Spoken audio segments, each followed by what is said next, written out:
Shabbat Shalom, Portion Trumah. In this week's portion, we continue the wave of last week. 2 weeks ago, in the portion of Jethro, we received the Torah, we received the 10 Commandments on the mountain. That was a great, inspiring moment that really reconnected ourselves with the Almighty.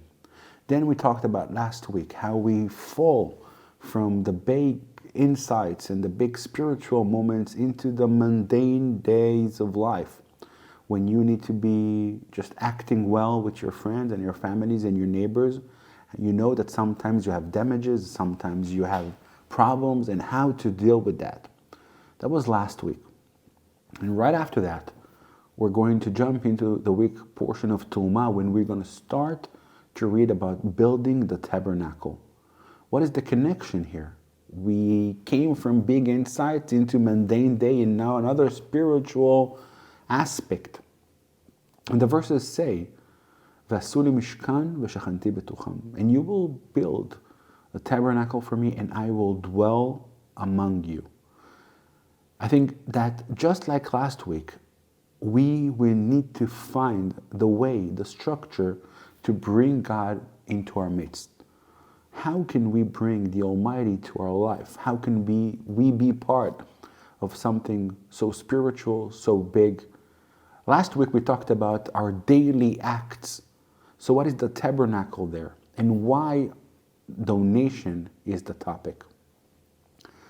So the framework that we're going to talk about comes from an idea that was presented many years ago by the Scandinavian company of Ikea.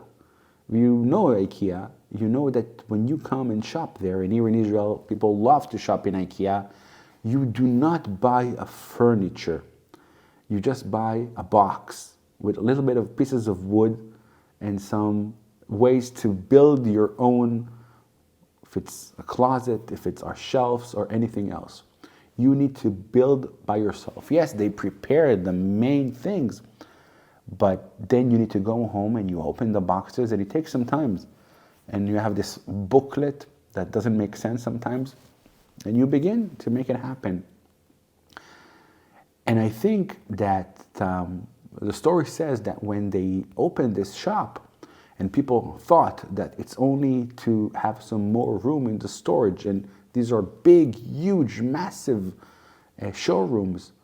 It's not that they need so much room, but they understood something very deep about us people.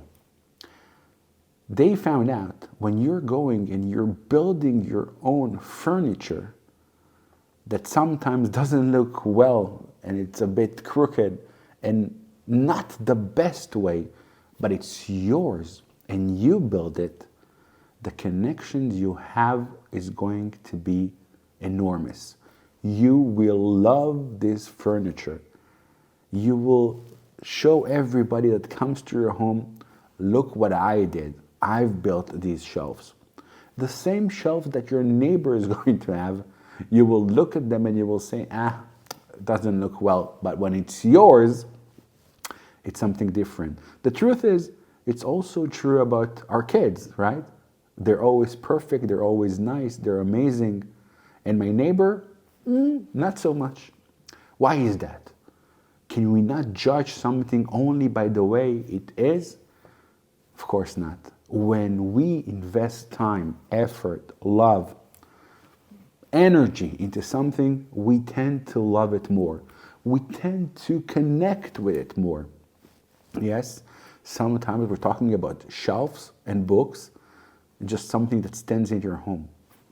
But I think that's the deeper meaning of the request of a donation. Because the verse says, "Va'ikhu li truma," and they will take a donation for me. Take a donation? We are in CFOIC talking a lot about donations. And you never take a donation, you request a donation, you ask for a donation. It needs to come from the donor's heart, from his soul. He wants to give, so he gives. And maybe that's what happened then. God understood in Moses that it's not that they need things to help them build the tabernacle. They were able to do that even without their donations.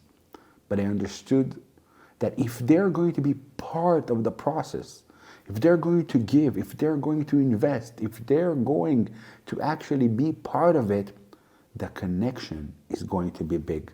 They will feel part of it. They invest in it. When you invest in something, when you put in effort, when you write a check, when you're a part of something, it allows you to really feel the connections. I invested. I'm there. I'm with you. There's a bond here. And when they're building this structure, this tent that's going to be a place for God to dwell, some people are going to sit there in the side and won't feel so connected. This is why everybody needs to be a part of it. I'm going to take a donation from you because you need to be a part of the house of the Lord. So when the people give these donations, they become part of it. They like it. They are connected to it. So the process that was started 2 weeks ago with the big Almighty God come to the people in the spiritual 10 Commandments and Torah goes back into the mundane day of life of how to act with your friends, with your family, with your neighbor, with your wife when problem happens. But then you need to take all of it and understand that God is going to find you there in your life. And how would you connect to God? You will build a tabernacle, a place that is going to be dedicated to the Lord. He doesn't need it, but you need it in your life. You need a place for worship. You need a place that you are going to bring Him into your life. And to connect to this place, to be really connected, to be a part of it, you need to give. And when you're giving, you're also receiving. You're receiving the feeling that you are a part of it. And this is a part of you. And the house of the Lord, the tabernacle that's going to be there and is going to dwell in the desert, is going to be the part that people can connect with, can be part of it. It's true for the nations of CFOIC, love to Israel, anything you decide to be a part. When you're giving, you're becoming a partner.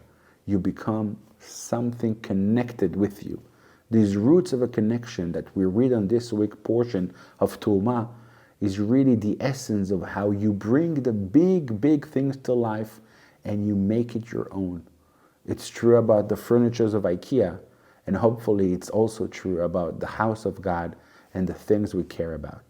Shabbat Shalom.